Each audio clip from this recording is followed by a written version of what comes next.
Oh, Philly coming out ahead in this fight already here. Swoosh wanting to clear the high ground right out. The amount of damage this guy could do. Philly with a real chance to flip the point here. Okay. Logics, he's relentless.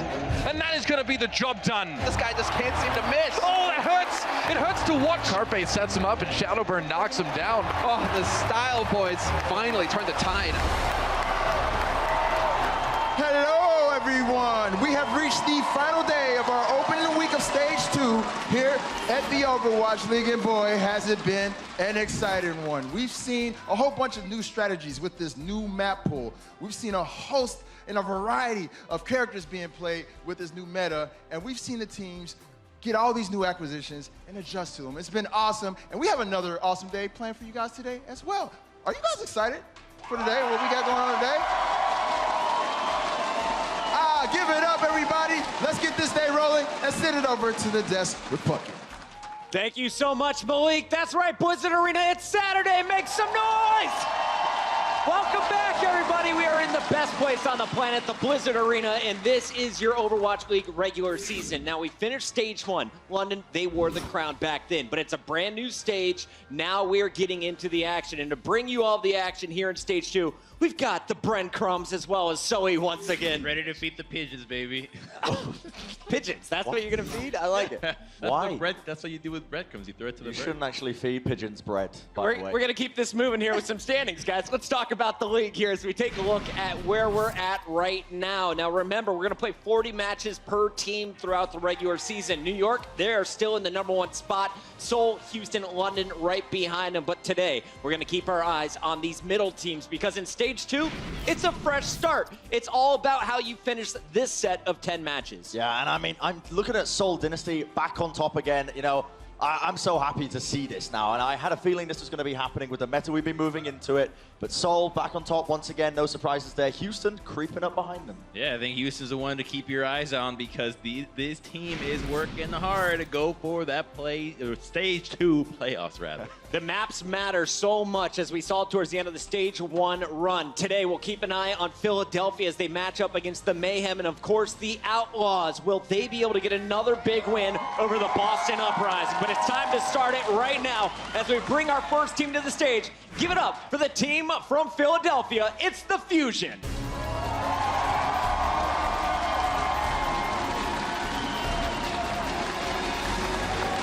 Carpe leading the charge, EQO right behind him, and this squad got some massive revenge against Boston. They got the 4-0 this time around, and we saw some amazing plays from the new guy, EQO. We really did. So I got to talk to their coach when they are fielding EQO instead of Shadowburn, and he told me that they found out they have a really good synergy in terms of shot calling with their support Neptuno and EQO, whereas Shadowburn, shockingly, is not quite as vocal. I mean, you need communication to make the teamwork be efficient, and that's what was missing in the Philadelphia Fusion. They didn't have enough practice, and the fact that you added EQO is such a big shock because you would have never imagined that this team would have improved if they put somebody else over Shadowburn. Yeah, and in general, I feel like Philadelphia in this game today, if they want to take a win against the Florida Mayhem, their dive has got to be on point. But if their game against Boston is anything to go by, there is 100% going to be no issues there. EQO, this guy popped off on a numerous bowser basis. The Hanamura in general as well. That first map, it was clean, it was concise. I loved it.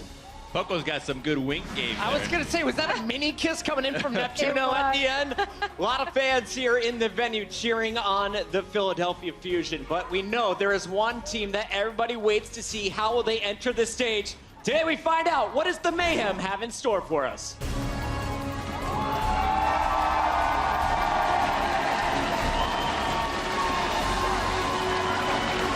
Swoosh leading the charge for the Mayhem today, and in the new meta, they're going to need their main tank. This squad fell short in their matchup against Dallas, though, a little bit earlier in the week.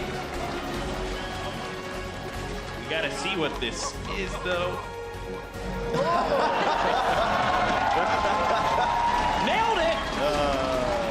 I love how they settle into to that Florida spirit. And also, they had a really good start in stage 2. They looked solid in their game against the NYXL, even though this NYXL, too many letters. The score did not quite suggest how competitive that match actually was. And it was great to see them stepping up the game. Mainly this guy, Logix, really showed it. And even though this team only has one win, you know, you say they're competitive against New York, and that's exactly it. This team is just a tease. They're constantly, by the way, his camera is angled because he plays with an angled monitor. Ooh. That's why it looks like that. I like that. FPS, keyboard angles, switching it up. But anyways, this team is always just teasing you. They're always just barely getting the win, but always falling short. Why do they fall short, Brent? Now, before we get to that, Brent, real quick, Manitin and I made an agreement in the green room today while we were getting our makeup done. He said, I will grow out my mustache as long as we keep winning games in stage 2. Florida, you have another reason to cheer it on. Everyone wants to see that Manitin stash. Yeah, I mean, who doesn't at the end of the day? And speaking of stashes, Swoosh, where's that gone, mate? Honestly, he had a nice little beard going on earlier on in the season. Chopped it all off. I want to see how deep this Viking blood can really start flowing. I love this squad. Unfortunately, their record isn't great. They're just 1-10, but this is stage 2, and you know they can climb to the top of the leaderboard. Let's talk about the strategies we expect to see from both of these teams. I feel like we've already got a nice sample from earlier in the week. Yes, so both these teams, they love to play this aggressive, fast-paced dive comps, right? And this is like what Florida used to run way back in the day when they were known as Misfits, and this is Philadelphia Fusion. Like Zoe, like you mentioned earlier, it feels like this team is coming home now when they're running this dive composition. And this is why it's interesting to me, because if neither of these teams now adapt their play style, if none of them play the anti-dive and slow it down a little bit, they're just going to be chucking bodies against each other and just seeing what happens. It's going to be a super entertaining game no matter what. I mean, you said dive a million times there, and if you're at home and you don't really know what a dive means, it's these compositions that require a lot of mobility. So you've got your Diva, Winston, Tracer, Genji, very standard composition, and what it does is that it immediately goes for the high-value targets, which typically tend to be supports. That's what we can expect to see out of today. You see right there, Tracers killing backline. That's what dive composition is all about. And what ends up happening is that supports die a lot in this kind of play style. So if both teams are going to be clashing, supports are going to be feeding like crazy. Whoever can be the better Zenyatta, stay alive, hit some frags, hit some key ultimates, will make a big difference. Yeah, we saw some Philly highlights. Here's some from the Mayhem as well. And Brent, you mentioned that the Misfits, before they were the Mayhem, they were the Misfits. They were kings of the dive at time. Who are the best divers on this squad? Who should the fans be watching? So in general, actually, one player I want everybody to be looking at is something that you might not expect. It's Zebasai on the Lucio role, okay? Because the Lucio plays a very integral part of the dive comp, right? You need to be moving in with the rest of your team, using a speed boost at the right time, and following up with your own damage. I mean, Lucio doesn't do a lot of damage, but it's significant enough that you need to be on point with it. I mean, we saw a few clips there. Zebasai, who's booping people off the map on Lijiang Tower, you know? He's got no problems turning up when needed. But in general, yeah, that's what I want to be looking out for here today in this match. Zebasai turning up, working with his team like he did in the past. Zebasai is excited for the dive meta. Philadelphia mentioned they're excited as well. Now, Zoe, why is this team pumped? Because they didn't exist until the Overwatch League, and when they started, it was all the Mercy meta. That's true, but the thing is, and I think Brent just repeated what I already said, so I repeat what he repeated, what I already said. They are coming home. It's getting really complicated. But when they had their tryouts, when they formed the team, this meta right now is a lot closer to what it's been back then, and this is when they first gelled. This is when they first got together. So this is going to feel like coming home. They're very happy with this meta. Mayhem also, so I expect a really good match from both of those teams. Crumbs, final question for you. We have Hanamura as our first map in this 4-map series. Let's talk a little bit about the teams, because Philadelphia, they were able to get a win against Boston. Meanwhile, we saw Florida struggle in their matchup. So what does the Mayhem need to do if they want to start off this series with a win? Well, to be fair, the Mayhem did play against New York. It's New York. You've got Pine and Libero popping off at the time. But I think what Mayhem needs to do is just recognize the tempo with your ultimates to be able to snowball these maps. They're very snowbally points. Even the first one to cap, you typically tend to stack up a couple of key ultimates, then you go in. As long as they can utilize those timing windows well and transition to the second point, I think they'll be fine for Hanamura. We'll see if Florida can get it started with a big win. Are you guys ready here in LA? Let's get it going as we send it backstage to Uber and Mr. X. Thank you very much, Puckett. There's no better way to start off a Saturday with a blockbuster like this one. Now, on paper, it was talked about on the death mat. 1-10 for the Mayhem. Not an impressive scoreline. But the last time these two teams went head-to-head, it was anything but a snorefest. The Mayhem don't feel like a 1-10 team, though. I feel like a lot of their matches have been so close that it almost feels like they have more wins than just one. It's kind of odd to think of them as a 1-in-10 team. The first map, like they said, will be Hanamura. You know, this is a meta that favors both of these teams more than it did in stage 1. I'm excited to see what Philadelphia does in this stage as a whole. Woo! That looks so great. How about that? It's like you've never seen that before.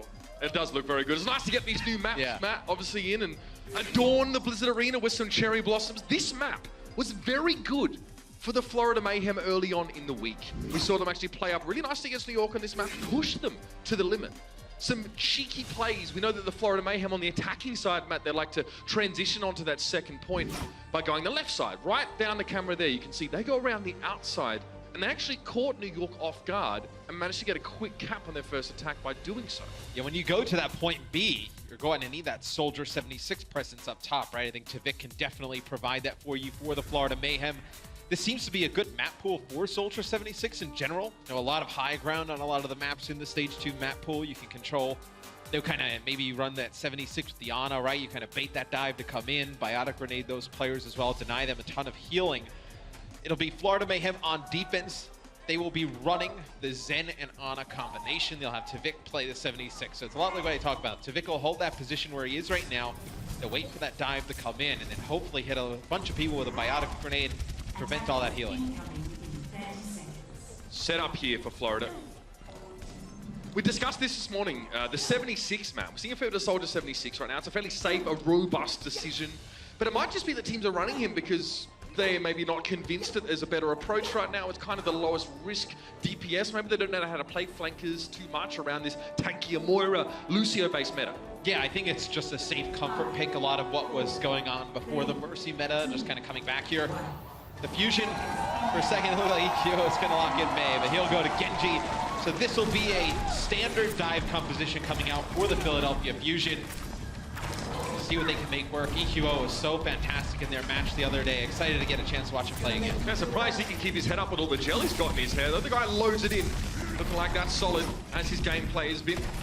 He actually holds the blade for longer than Shadowburn, which is interesting. It's just something we talk about Shadowburn doing all the time.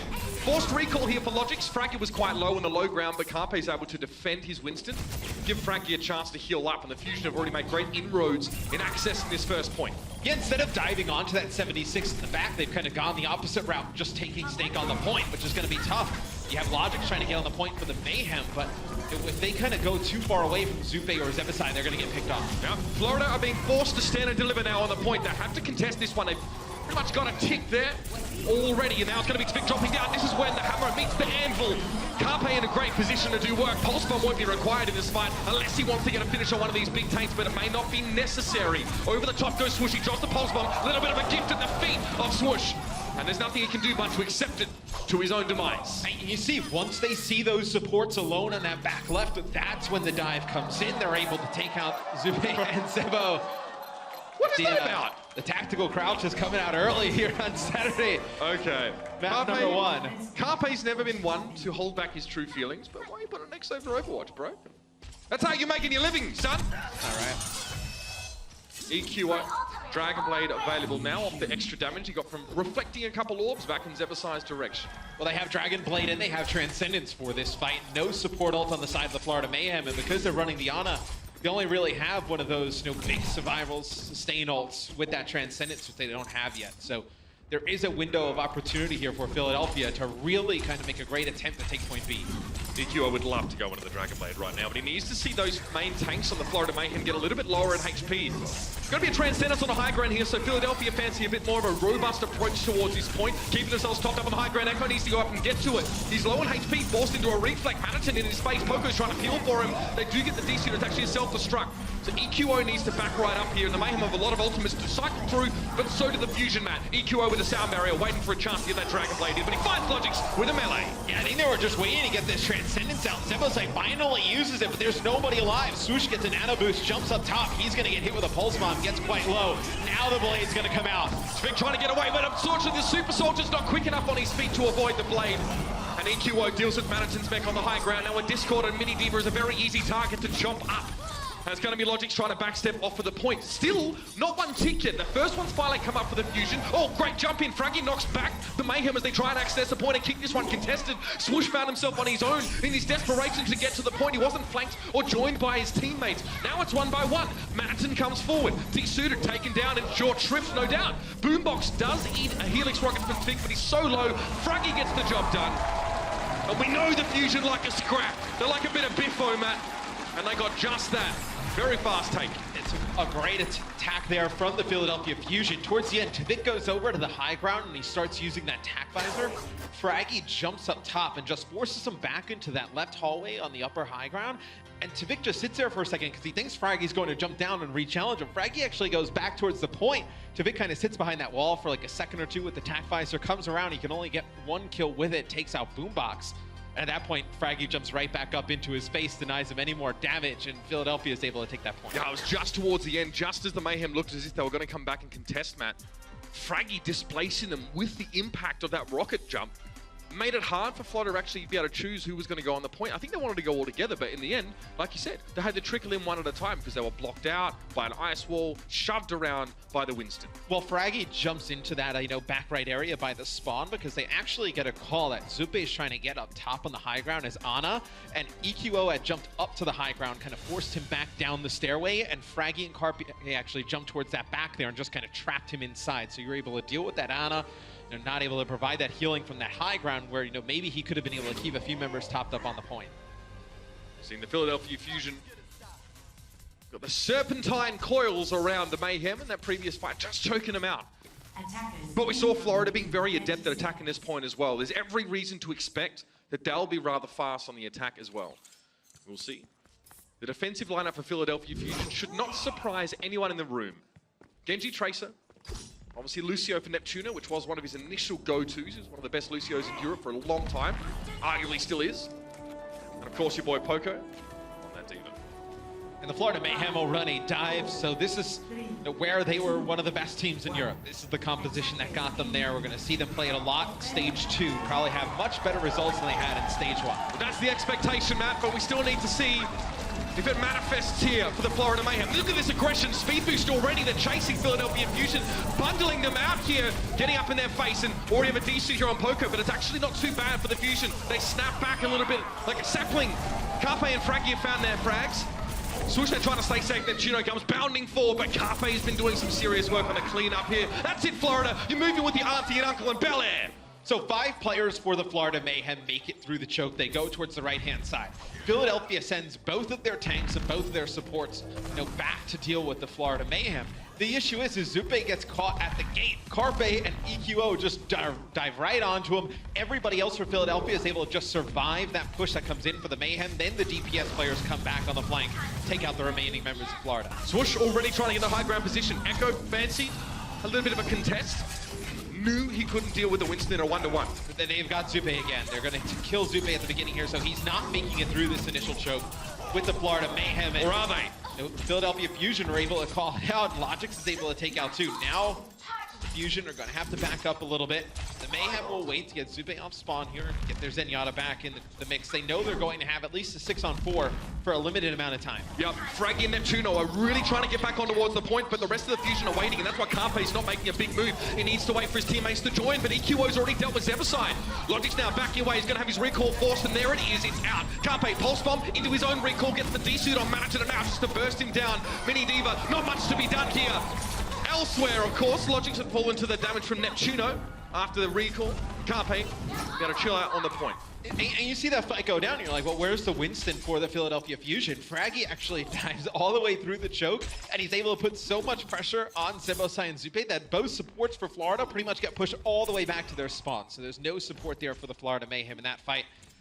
They have to help Zupe get in through that choke a little bit on the Zenyatta. He has the Transcendence. Discord is so powerful. You're losing a lot of it in this fight. Oh, EQO, there we go. Just a tickle, just to force out the Transcendence. The back away, hopefully for him, he wouldn't be paying for it with his life, but it's been reciprocated now. 2 Zenyatas using their ultimate abilities, and EQO now still looking for his entry point with this Dragon Blade. For the most part, it's a roiling mess. A big melee happening now. EQO wants to pull the trigger. He's found very little with the blades thus far, though, but a lot of damage has been dealt to Florida. He does eventually find Tvik. 2 for 1 It's a 3-for-1 now, and it will be the fight win for the Philadelphia Fusion. For a team, Matt, that's so aggressive, they're looking to be very stalwart defenders. Yeah, they've done a nice job at splitting off some of these players for the Florida Mayhem. Not all able to make it through that choke point. That time, both support ults used for both teams. The Dragon Blade used by the Philadelphia Fusion. It's looking like a very good hold for Philadelphia. We're under a minute to go. Poco with a self-destruct. That's the only ultimate right now on the board for both teams. We'll see Boombox on the defensive end start to build towards that Transcendence as well. Have you not? Okay, didn't think the Mayhem noticed Carpe there. It does appear that Swoosh did cotton on to the issue. Now, Carpe only gets 84 health on the recall, so he still needs to be careful. He ate an orb there, but it wasn't enough to fell him. Neptuno being down here means the Fusion have to double down a little bit on this defense now. But look at what they're doing. They've just pushed all the way through the Philadelphia Fusion. They've killed one player. They have Zippe still all the way in the back, so you're denying anything that the Zenyatta could get. Now they're going to double back to the point. You see they're able to get both supports yet again. Carpe low on HP, as he has been for much of this fight. Poco being de-seated now, and Carpe just trying to push away. Self-destruct from Poco claims to Vic now, and there's more work to be done. Swoosh barely hits the ground in Primal Rage, and he is removed from the situation. It was Carpe with a final bit of damage. They're going to keep Logic staggered. They're actually more than happy to let him run around a little bit. There's not much Logic can really do on his own, and that's going to be time now into overtime. But the rest of Florida Mayhem don't have the ability to close to get to the point, and EQO just gets some style points, to quote Semler, to finish it off. That was dominant by the Philadelphia Fusion there in map number 1. EQO and Carpe, so they combine for both the 0 deaths throughout the entire whole map. No, 26 elims, 13 final blows for Carpe, 21 elims, 13 final blows for EQO, the DPS players for the Philadelphia Fusion. Dominating map number 1. Conversely, Tvik only 1 final blow, 7 deaths. It's been a difficult map for him, and the Mayhem need to wake up here on this Saturday morning. Get some breakfast in you. I don't care what it takes, because the Fusion are clearly looking to be a step ahead, Matt. They're very aggressive, you know, they've got a sense of knowing when to come forward, and they play that aggressive defense so well. Map 2, ladies and gentlemen, is around the corner. Strap yourselves in. There's much more to be said and done. The Overwatch League is brought to you by Intel, the official computer processor of the Overwatch League. T-Mobile, America's best unlimited network. And by Omen by HP, the official PC and display of the Overwatch League.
Poco, Philadelphia Fusion. I'm from French, Nîmes. Poco has been so amazing with his Diva bomb. Personal goal for the Overwatch League Season 1 to become the best Diva player in the world. All right, here comes the Poco self-destruct. You getting kills? Yes, he does find Sleepy with it. Before the Overwatch League, I went through all the maps and I practiced every spot, every corner, everything, basically. Poco back again. Poco with 2 more kills on the Diva. We missed the preseason, so we didn't have much time on stage. We are working really hard to get on that level. And then Poco, we talked about his ultimates. Well, his teammates set him up for that one to the 4K. I'm proud when I do a triple kill or even a quadra. I mean, it's really rewarding. Oh, Poco! Gotta catch them all, Poco, man. Yeah, Poco's pulse bombs, the gifts that keep on giving or taking if you're the opposite team. Oh, smile, Gale, it's for you. Great performance on Diva earlier on in that map. We can see that a lot of damage being blocked there, but big damage, about the same amount as Carpe dealt over the course of that map. Diva, much like in stage 1, is actually that hero that's getting often the highest amount of final blows or even the most damage. She's an absolute powerhouse in her current state. It's funny how like she's just shifted dramatically over the last few months, right? She went from like having a lot of defense matrix, defensive oriented, right? Like just coming back, helping the supports a lot. Now she's like a main damage dealer to just kind of go on in. Barrage, fam, that's fine. Why not? Now you're in a position where you try and 1v1 a Diva as sort of any DPS hero. You're fundamentally at a disadvantage. She's got a bigger health pool. She has more burst potential than a lot of DPSs. And of course, incredible utility. However, with great power comes great responsibility. And also, it's tricky to get it right. We have a match here with both teams are actually boasting very, very competent Diva players. It's a fun little mini game to watch to see how they balance that aggression, man, with protecting their team with defense matrix. Yeah, I think Manitin has been a bright spot for the Florida Mayhem throughout their season thus far. I just think, you need to get some of those DPS players in great positions, right? I feel like Logix, he puts up decent numbers, but you look like his final blows are kind of low. Like that tells us when we're looking at it, maybe he's just putting a ton of damage into the tanks and going back. You don't have people there to follow it up. I feel like Logix puts a lot of his personal emphasis on making, effective choices when using Pulse Bomb.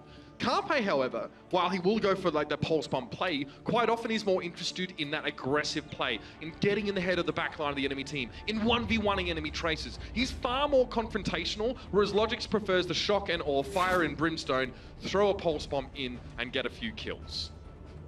So yeah, Nepal, the most popular map for Orisa here. That's probably, you get a lot of play on Orisa. Actually, on this map, you get a lot of play on all the stages. She's actually quite well on all the stages. I mean, we did see a lot, of course, of her played in that anti-dive composition, which still has efficacy, which still is a comp that we see, but now with Mercy having, being a little bit different, it's not as necessary to go for that approach. But Matt, we're on the rollout here, and the Fusion, very quick to the point. Yeah, Fusion are going to run triple tank here. They're going to have EQO play Roadhog, and they're going to just try and build up this Coalescence so fast. A lot of large HP targets on the point here for the Fusion. It's going to make it difficult for the Mayhem to attack. It's going to be on Tivik to just be able to put down a ton of damage, and then Logix to finish off those kills. EQO has to be careful. He's actually walking a fine line here, taking a lot of damage. Needs to wait for his take a breather cooldowns, and he doesn't make it. Well, Zephasai caught him from the point. Poco going to be unceremoniously desuited and dealt with. And the Mayhem now come back in with a little bit more flair. The first fight looks stellar from them, and have a look at this. Look at the damage Tivik was able to do in that fight to get him so close to attack visor. You could say much the same for Logix, whereas Carpe is a third of his ultimate percentage thus far. That's a huge difference. Yeah, I was going to say, Tivik did a nice job just putting down a ton of damage on multiple targets. Then the dive came in for the Mayhem. They're able to finish off a lot of those kills, build up a nice advantage in terms of ultimates. See, Logix already with a Pulse Bomb, Tivik with Attack Visor, immediately a change from the Fusion. EQO goes over to Genji. Logix looking for the Pulse Bomb, he often is. Doesn't quite connect with it. Juno's quite low, he needs to bound backwards here. Lucio desperately trying to give himself a little bit more of that healing, but EQO, that's the DC they were looking for, and now it's going to open things up a little bit more for the pressure of the Fusion. Sound Barrier going to help them, makes a far more robust an approach.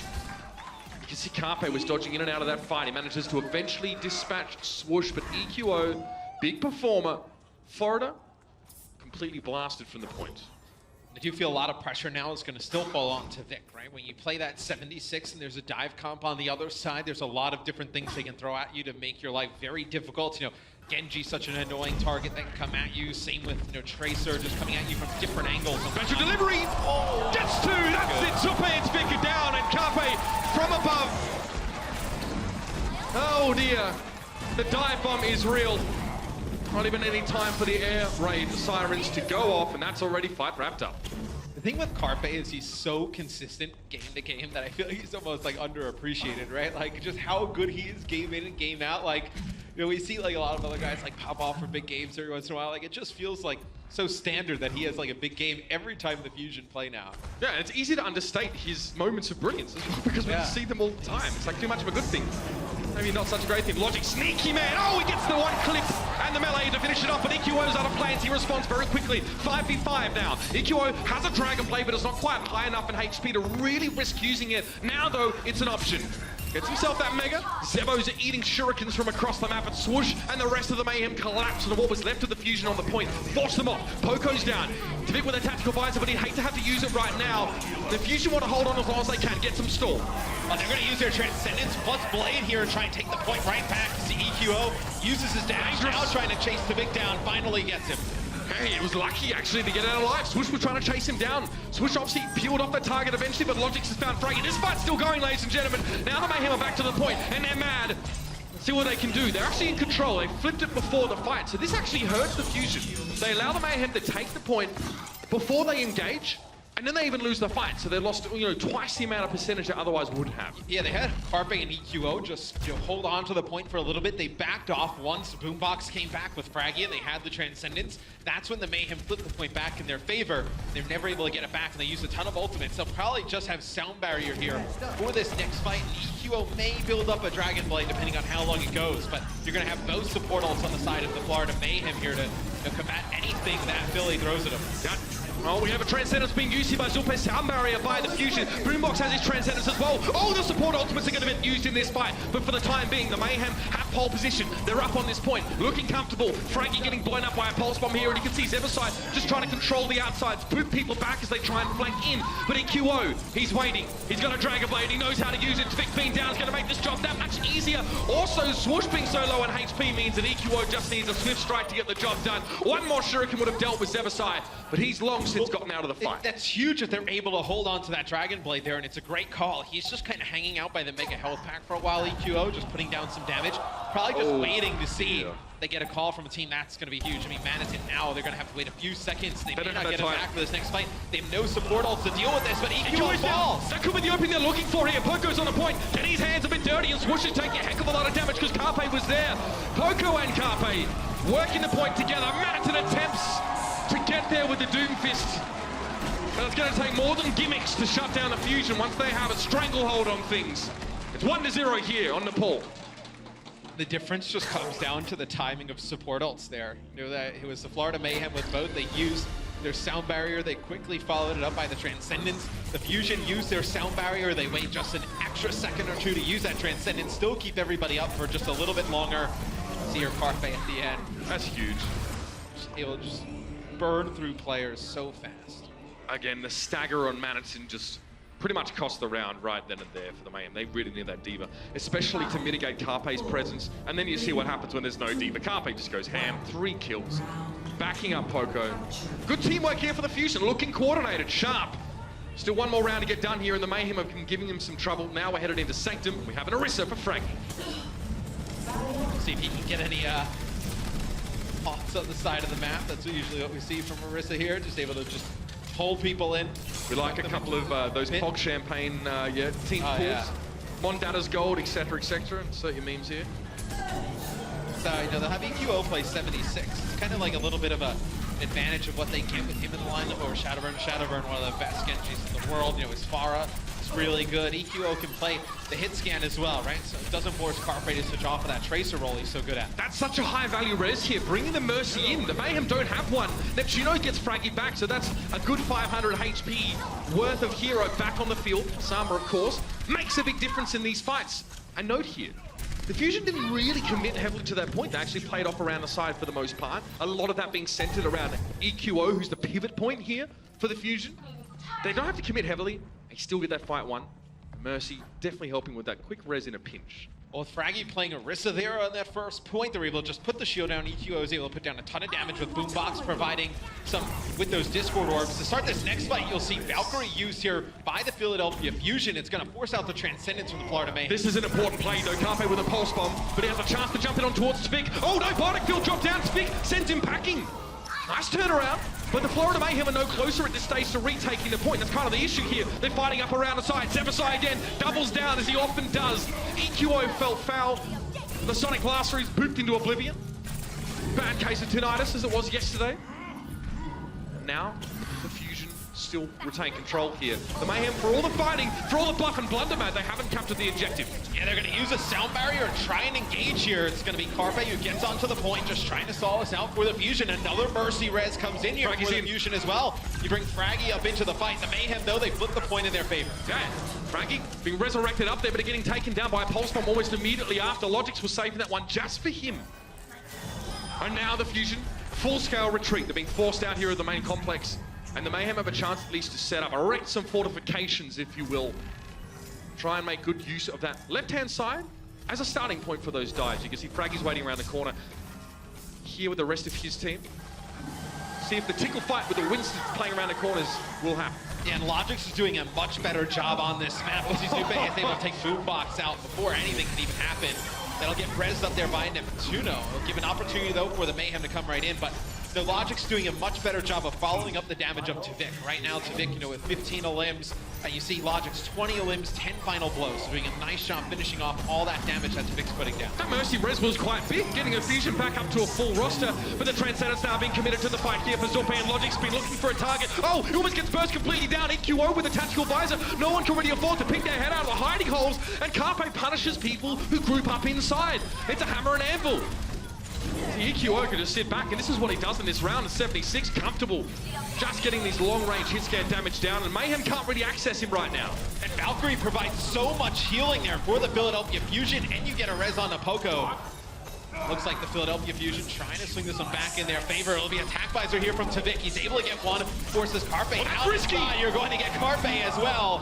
Tvik gets two there. I feel like Carpe was trying to quickly cap the point for the Fusion very, very briefly, so they weren't going to give away that extra percentage. But again, he probably didn't know how long was left on the attack visor. He misjudged it. The Fusion get it back regardless. And you can see this kind of feels like one long fight, ladies and gentlemen. It's not really broken up or segmented. It's because these two teams know even if they lose a fight, they get a couple kills, they can keep trying to bring the pressure back on. Create local man advantages, even if globally you're at like a 4v6. Well, it's a great point for Tracer to just try and contest, right? You can just dart into that, you know, little underpass underneath the point. You can just come on back. You can get your recall back as well. EQO takes Logix out at the beginning, so the Mayhem will have to go all the way back. They'll retreat and wait. Boombox getting close to another Transcendence. Neptuno switches off of Mercy. They'll go with Lucio here, so probably going to try and, you know, capitalize on some of these picks they get early, be a little bit more aggressive. Environmental kill potential is also big, cannot be disregarded on a map like this one, but that's the sound barrier here. The Mayhem had a Lucio a lot earlier than the Fusion, and so they're going to have themselves a sound barrier. Fraggy fences himself some alone time here with the backline. Tvik now is going to be the target of his scrutiny, and there's nothing he can do. Juggled up against the wall. He drops down.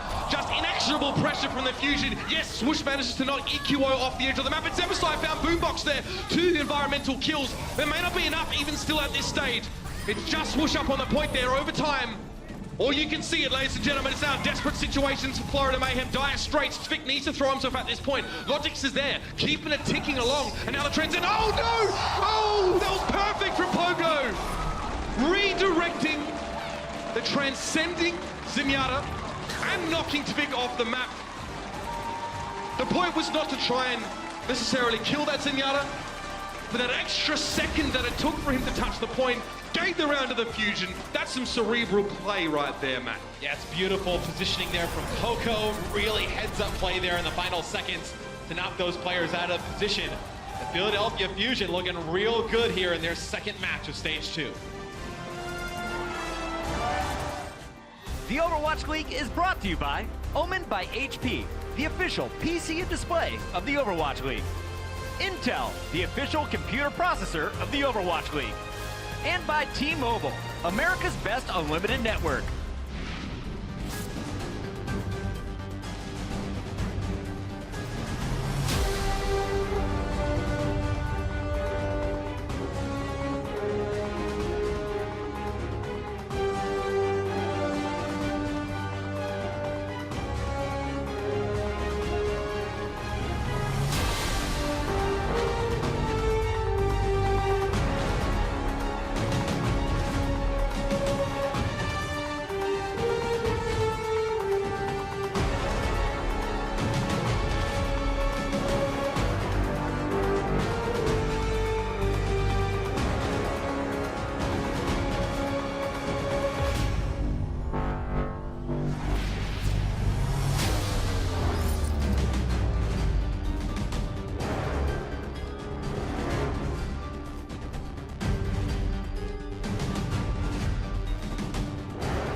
It's halftime in the Blizzard Arena, and you see the scoreboard. It is 2-0 in favor of the Philadelphia Fusion. Welcome back, everybody. I'm Puckett, your desk host, and I've got the breadcrumbs with me once again. This is Bren. This is Crumbs, not breadcrumbs, Twitch chat. All right, let's jump into this.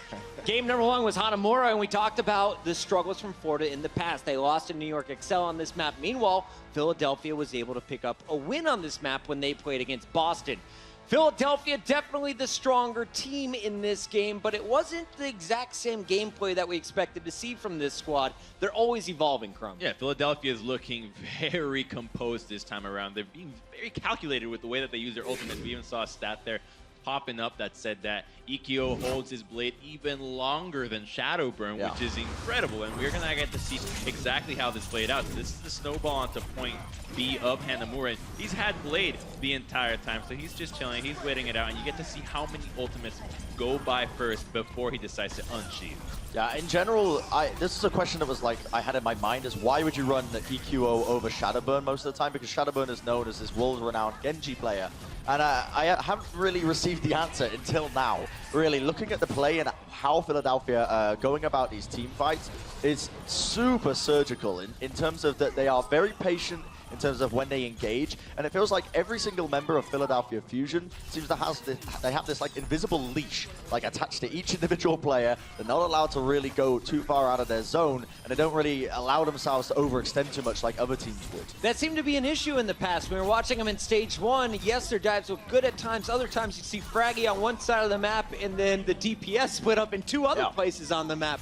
Today, it seems like you said, they're all running together as a unit. Is that a difference in the coaching, or is that just a byproduct of the new meta with Lucio in the game? It's a mixture of both, honestly. It could be, because the coaching staff themselves, I know they're all very capable lads, you know, back at the Philadelphia house. But also, you know, I was speaking to the Philadelphia guys in the makeup room before this was going on, and they said we've been working on just our own individual play and our team play. That's the most important factor, is the fact that they're just only focusing on their own team play, not really preparing for other teams. They just want to get their gameplay down to really just a surgical level, and that's definitely shown. I actually think the Lucio meta impacts this a lot more than you think. Not because you're playing Lucio, but because Lucio literally has a circle indicator around an area that you have to stick to. So if you're thinking about Philly as a team that is extending beyond that, if you have a leash, you literally have a zone that says, hey, you got to come back into the Lucio zone, which is a pretty nice area to be in if you're trying to play and coordinate any dives together. So I think that that indicator is helping out a lot of teams and making them look more cohesive. I mean, even the Shanghai Dragons are running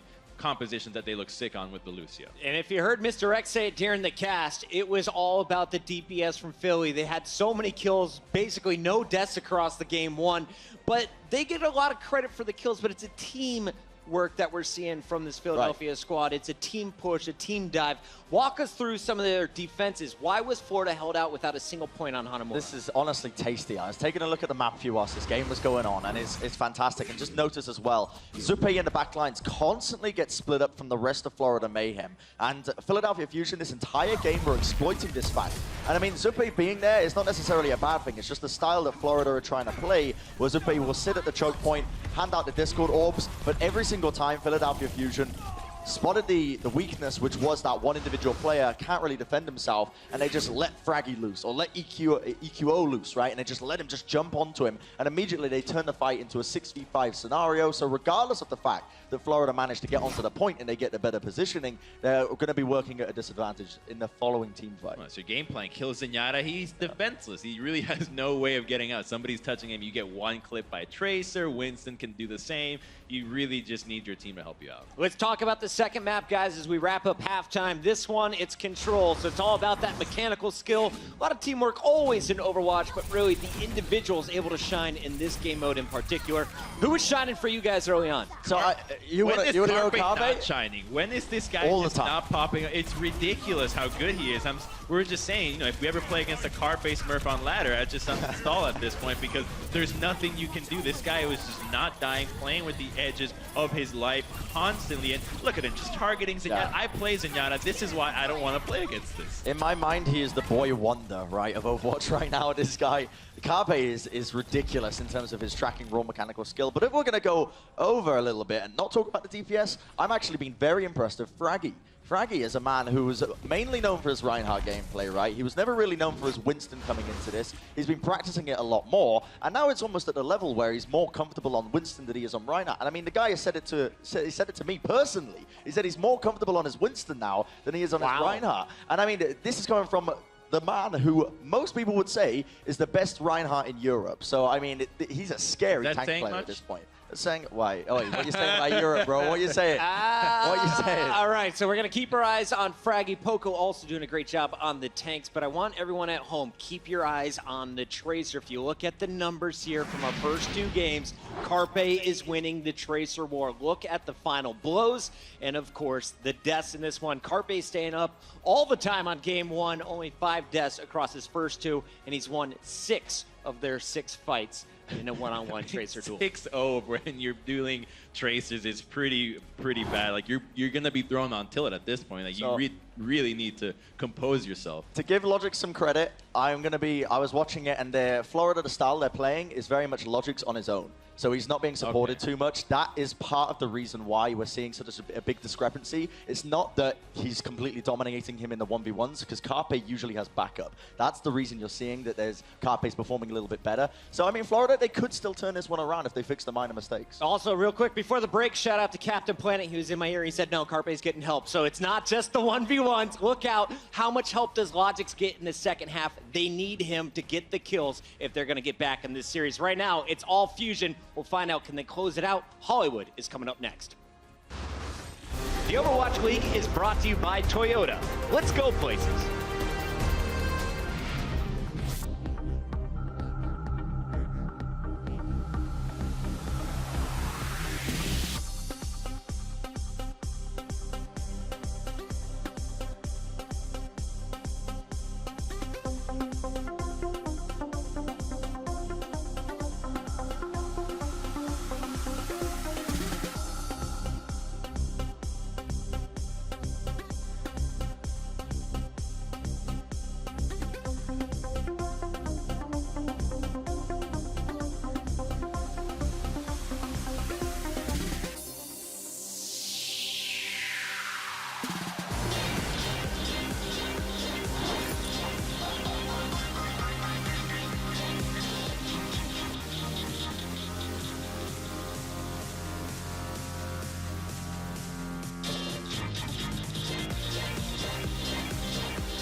The Philadelphia Fusion, they are on a rampage right now. And Carpe, EQO, Those guys, they are amazing. And somewhere in the building, I imagine Shadowburn is smiling. Haha, just kidding. We know Shadowburn doesn't really smile unless there's a cute puppy near him. Anyway, the Philadelphia Fusion, they're up 2-0, but the Florida Mayhem, they are super capable of pulling off that reverse sweep. So let's go ahead and get into some second half action and kick it over to our casters, Uber and Mr. X. Rampage is correct, I think. Safe to say, Matt, like, the Fusion looking very, very fast. The addition of EQO, we've already seen him once this week. We were impressed. Now we know it wasn't just a flash in the plan. It wasn't it wasn't just a fluke. He's looking very good. And he looks stylistically very different to Shadowburn. Yeah, it just seems like he's just way more aggressive. Like, when these dives come on through, he's right in the mix. You know, Shadowburn, fantastic NG, one of the best in the world. You know, always seems to come up clutch with those blades. You know, it just seems like EQO is just diving with this team a little bit more. It seems like the synergy is just a little bit better on the side with the Mayhem, though. It seems like they're a little bit out of sorts. Yeah, and it's definitely a big indicator of Logix for that entire map is unable to score a final blow on Carpe, and Carpe, with the help of his teammates, of course, as always is the case, you know, focuses down Logix. It makes you wonder, what's Logix's priority? Is he trying to burst down tanks? Because he often has about the same, if not more damage than Carpe, but always sort of less final blows in a lot of these rounds. It's a complicated process to try and dig through because there's a lot of things that could be factoring in, but we do often watch Logix say he's more happy just, like I said at the start of the map, charging pulse bombs, shooting tanks, and then blowing them up. Yeah, it's like, it's kind of like the opposite, right? Like, he kind of puts all the damage on the tanks, and like they want Tvik to finish it off at range of 76, where like it should be kind of reversed, right? Where Tvik's putting down all this damage, then Logic's finishing it off. Well, halftime is done, and now it's time to head into Hollywood, ladies and gentlemen. Make some noise, the Mayhem on the ropes here. But we're better than Hollywood to stage an epic comeback, especially when you're down in the dumps. Anyone can make it in this city, so I've heard. And it's an odd showing from the Mayhem in our first two maps, considering how good they played New York the other day. They were very good against NYXL. I think it's just speaking to how strong Philly is. Yeah, I feel like a transitive property anecdote is coming on, perhaps, but I look at the Fusion played differently, and it definitely, I feel like they had watched Mayhem's game in this series.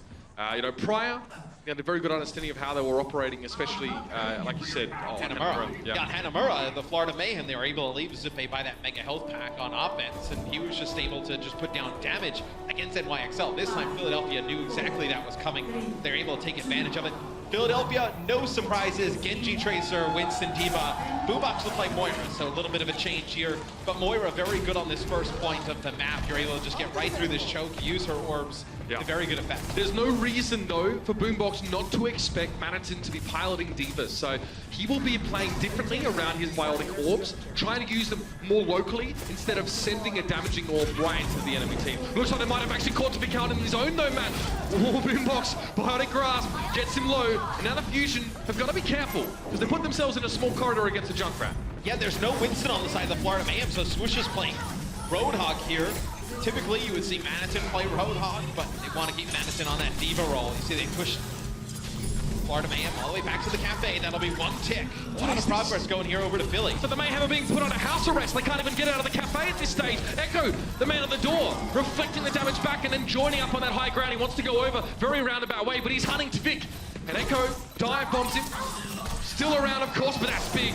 Logic's falling straight after an Echo. Or EQO, should I say, making it very, very hard. Zebasai eats a melee attack. That's a huge fight for EQO. Oh, give him some twinings after that one. Why not? That was impressive. It's just a really odd fight in terms of that. Philadelphia is able to get 2 ticks before anybody drops, really, on both sides. It seems like Florida was really playing around to Tvik, getting that rip tire. He went all the way to the back, was able to use it. He gets 1 kill, but it kind of takes all that Junkrat damage during that out of the fight. And their the Philadelphia Fusion able to pick up 2 kills during that. They don't really get a ton out of it. So now you'll have both support ults come online for the Florida Mayhem. Tvik will switch over to Genji here. It's going to be the nano boost that leads things off, though, on the Swoosh. Yeah, Fusion trying to get aggressive here. Swoosh wants to sit back on that payload a little bit more, but he was essentially on his own. Despite being nano boost, he'd taken so much damage that he had to play passively anyway. Zebasai, an attempt of rescue here, surely for Zupe. But guess what? Zupe goes to Zebasai when he's healing, and Logix doesn't benefit from it anymore. Now the Dragonblade coming in. EQO, he's going big. Swoosh cuts him down. It was a running riot. Someone finally managed to stop him, but guess what? When EQO goes down, Carpe steps up. Unbelievable. These DPSs on the Fusion are so frightening. And they used the Transcendence to try and save their Ana, did the Florida Mayhem. And by the time they went there, it was like exactly what Philadelphia wanted. They got both support ults, then EQO can use his Dragon Blade, just cut right on through. The payload is pretty much moved uncontested here, getting very close to taking point B. Carpe with a pulse bomb. Oh, he takes nailed it it. on the Manitou. Yep, just as Manitou was being ejected from his mech load, no less. That is massive. Even though there was a self-destruct that got off, it doesn't really matter. No one was really there to see it. Carpe picks up Zephyr in the air, and Zupe knows he's endangered species right now. He will fall. Poco, a big fight for him, and every individual on this roster from Philadelphia is standing up, and the Florida Mayhem aren't doing a great job of finding their footing, and now they're split spawned as well. This is going to hurt. They're going to get farmed for ultimate percentage here, no doubt. And they're not able to build up anything towards their own ults. I mean, Tvik will have Dragon Blade for this next fight, but you have Transcendence on the other side for the Philadelphia Fusion. You also have Primal Rage for the Florida Mayhem. Maybe Swoosh can get in there and force out that Transcendence before Tvik uses that Dragon Blade. Get some good use of it. If you don't get a good use of the Dragon Blade, right, and they're able to use that Transcendence to counter it, then you're looking at a sound barrier plus your own Dragon Blade coming in for the Philadelphia Fusion with a good opportunity to close out this map with a really good time. Tvik needs to stem the bleeding somehow, and ironically, he'll probably have to do so by pulling out the Dragon Blade. Zupe assists, headshot, EQO is down. He was very deep there in Mayhem territory, so now they dealt with him. They can look for more. Boombox, the time out there on that Transcendence, but he's actually managing to keep a distance from Tvik. Eventually, he's taken down, but it wasn't by the Ninja Man himself. No, it was Madison. Now Tvik to climb up, benefiting from that Harmony Orb, just trying to stay out of the fight just enough to get himself back in there. And that may have been an attempt to zone there from Poco to force a disengage from the Mayhem, and it did work. Well, you see the payload moving just a little bit. Now the Philadelphia Fusion have an opportunity to do exactly what Florida Mayhem just did to them. They can use that sound barrier. They're going to use this, try and force out the Transcendence, what they do here. You see EQO holding onto this blade, waiting until the effects of that Transcendence wear off. So now we'll see who did it better, the Fusion or the Mayhem. EQO more than happy to try and duel it out there with Tvik, but the man is determined here to shut down this one individual player on your screen. Big back steps here for EQO. Again, when there's a Zenyatta, when you know there's a Zenyatta charging those orbs of destruction, Genji reflect can be quite fortuitous. Do have the Florida Mayhem build up towards their sound barrier, so you'll have at least that support ult in this next fight. Frag in EQO trying to go on a little bit of a flank there. They get spotted by Manitou. You see the payload just being contested and moved here. Oh, that might be it. On to Tvik. Now let's see the push come on through. I tell you what, he's a young, plucky man, EQO. More than happy to disrespect his opponents now. Self-destruct. Oh, he thought he'd get away from that one. Okay. They say, Matt, pride comes before a fall. Perhaps that's what we saw there. Either way, EQO succumbs to the self-destruct. And the Fusion might have to go back to the drawing board. However, swoosh. It's a little bit overzealous there and is found. And Fraggy's more than happy to actually keep the battle lines quite extended into Mayhem territory. Well, you still have a lot of time here for the Philadelphia Fusion. You're going to have both support ults coming back. to Tvik with the Dragon Blade, though, cuts through Neptuno. They're going to use their Transcendence and push on in.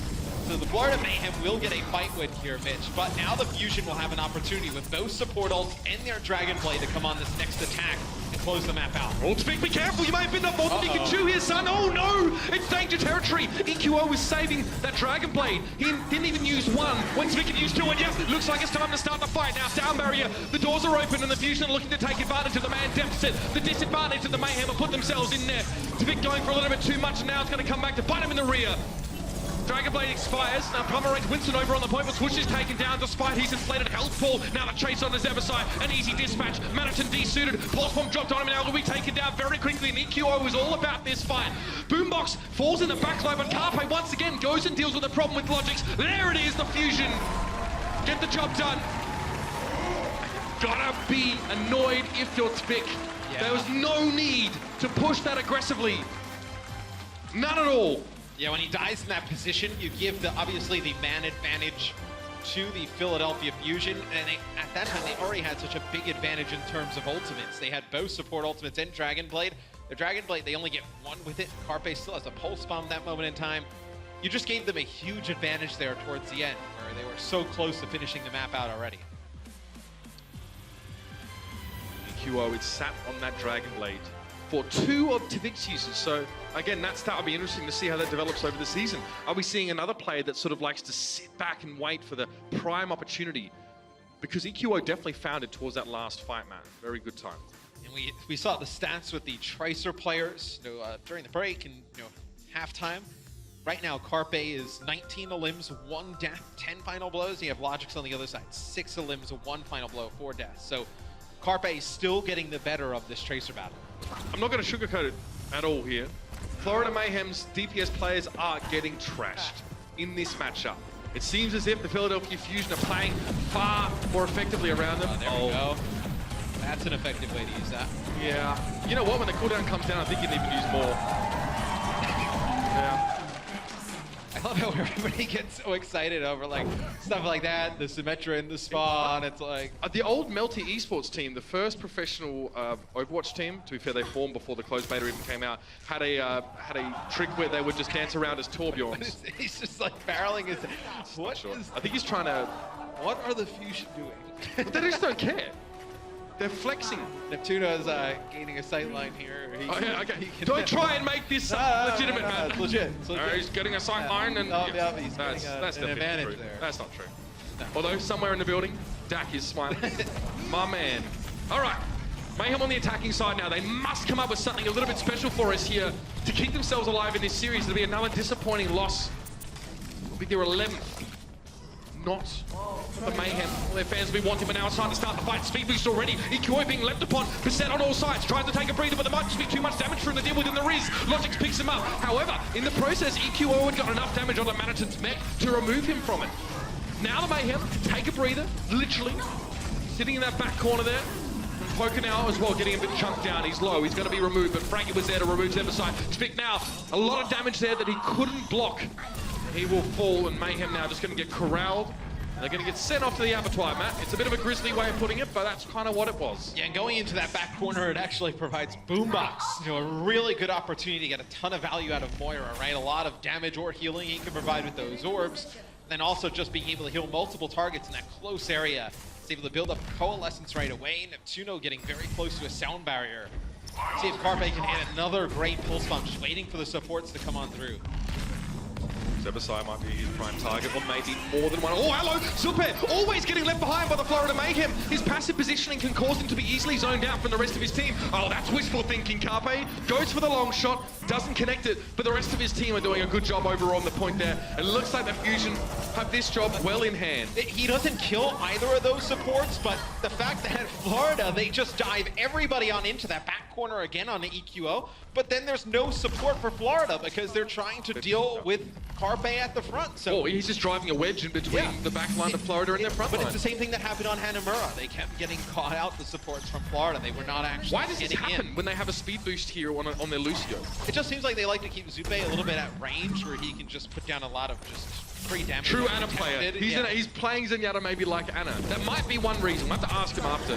Because it happens a lot. It's something you can identify easily. Sound barrier now here for Florida Mayhem. They need to make good use of this one. So far, not so bad. Micro Rockets claim EQO, and the Transcendence over the point here just to make it a little bit safer for the Mayhem to get aggressive. Poco gets Pulse Bomb. D-Suitor now, self-destruct to try and get his mech back. It's going to be Frank with a Primal Rage out the back of the point just to knock the Florida Mayhem around a little bit more. And Carpe's getting in and around it. Boombox with the Cold Essence found Zeverside in the meantime, and there's another Pulse Bomb here for Carpe. Ready and waiting to go. It might be for Manaton. He doesn't even get back in his mech. Not even really allowed to play the game if Carpe has his say. Tvik sheepishly backpedaling there with the reflex. Carpe lets him live for now. And that's a tough fight loss there for the Florida Mayhem because you used both of your support ults and you actually got a much better sound barrier out of Zeverside than you did on the opposite side. You know, Neptuno uses his sound barrier, only obviously connects with himself. He gets Boombox as well, so you were not able to get any of those big tanks with the sound barrier or Carpe. Get a really good use out of it from Zeverside early, just not able to capitalize. They do have a Dragon Blade though here with Tvik, no support ult on the side of the Philadelphia Fusion. EQO could drive him back though with the Hog. He's going to go for the risk. He's going to make the gambit. It's a one-for-one trade so far, but Logix has already been taken down again by Carpe. The anti-Tracer player really coming into his own in this match. And Tvik comes up devastatingly short there with the Dragon Blade, finds very little for it. And guess who now has a chance just to roam around? Carpe seizing space and kills as he goes through. Self-destruct. Manaton was no way he was going to get away from that one. And Swooshnow's going to get blocked out. Frankie's not going to let him out. He's just going to sit there with 1 HP, get staggered. Actually does fall. Frankie actually is down as well. Swoosh, sorry, being corralled in, and this is it. 10 seconds left. They can get pretty aggressive here, though. You have a whole hog to knock them back, and you have both your support ults here. They're going to fall back to the point as the push starts to come in. Now, EQO, go take a breather now. Time for the whole hog just to push back the Florida Mayhem here. It's a lot of aggression. It's a lot of speed here for Florida. They pressure forward. They know they need to go for this one now, but EQO gets stuck. Another take a breather. Somehow this man is still alive. Chainhook cooldown is available now. He's looking for his next target. It might be Logix. He doesn't connect the hook, but he finds him with a headshot. Cleans him up with a scrap gun at point blank range. There's no way you're coming back from that one. Swoosh is his next quarry, and that's going to be it. The Fusion will take the series at 3-0 with one match to play. My God, they look good doing it. And you know, you mentioned the DPS players for the Florida Mayhem. I really think it's just they need to help the supports out a little bit more. Every time we were on with Carpe, you saw he was able to just get 3 damage on both of these supports. Carpe finishes 35 limbs, 17 final blows, 1 death, an insane game for the Philadelphia Fusion DPS star.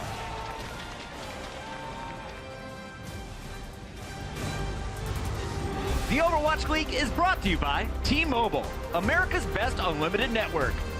Omened by HP, the official PC and display of the Overwatch League.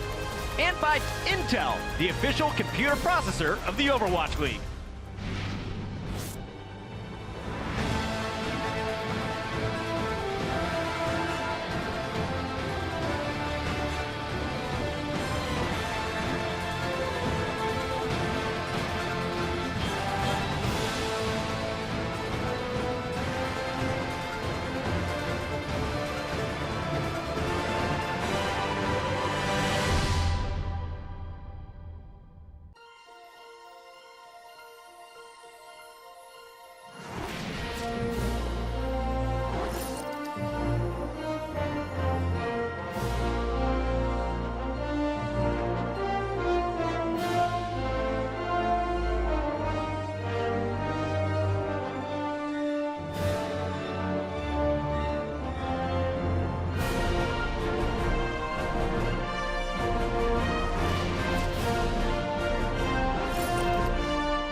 Focus up, guys. Focus up. We have the best players. We have the best fans. Going into game. Going to 3. On 3. We wanted to make sure that all the best players in the world were in the league, regardless of where they're from. You're really starting to see everybody really wants to up their game. 3, 2, 1, and live. Welcome to the party.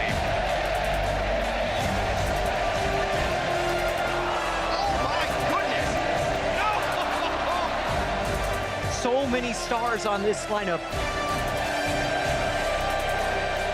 And this is where we see the high quality Overwatch, everybody.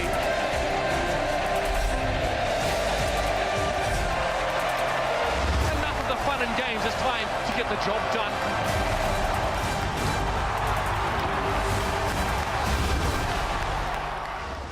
It's been strength to strength for the Philadelphia Fusion so far in Stage 2. I mean, what an opening they had, of course, earlier on in the week, and now they transition into this one, looking like we might be on the fast track to another 4-0 here.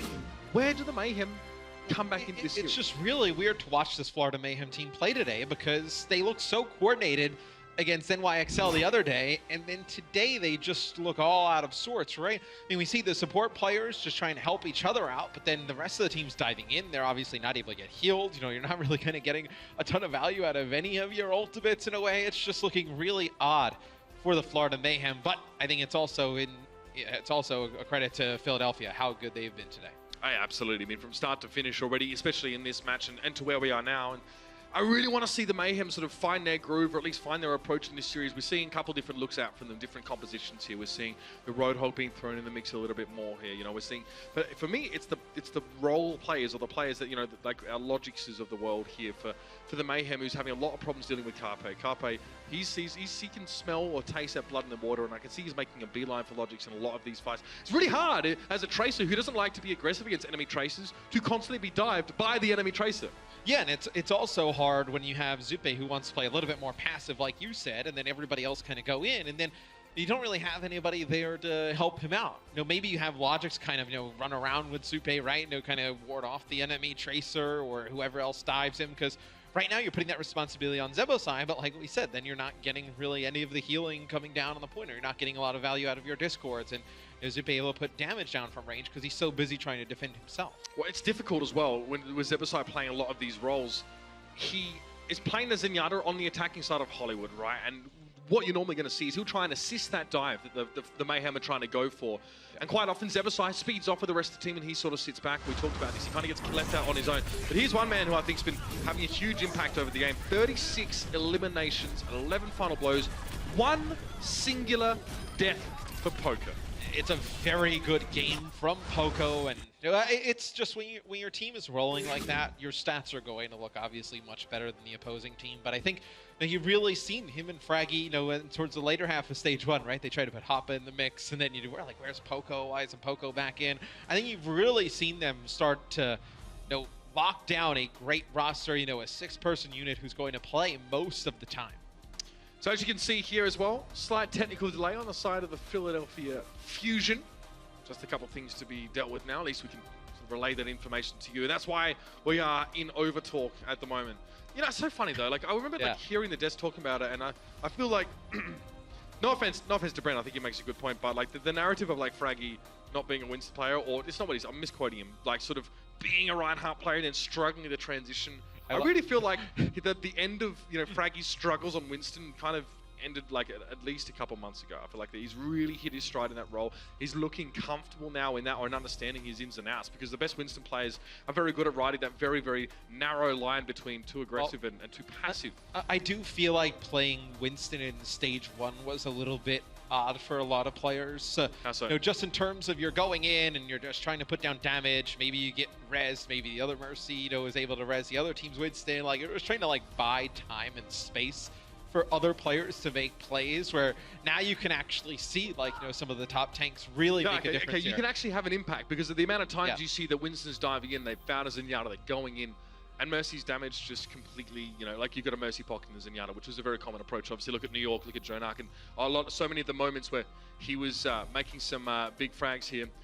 But big shout out as well. We've got some amazing fan bases around the States and around the world, and in fact in the Florida Mayhem watch party is kicking off a little bit. What's the wings, Mac? You hungry?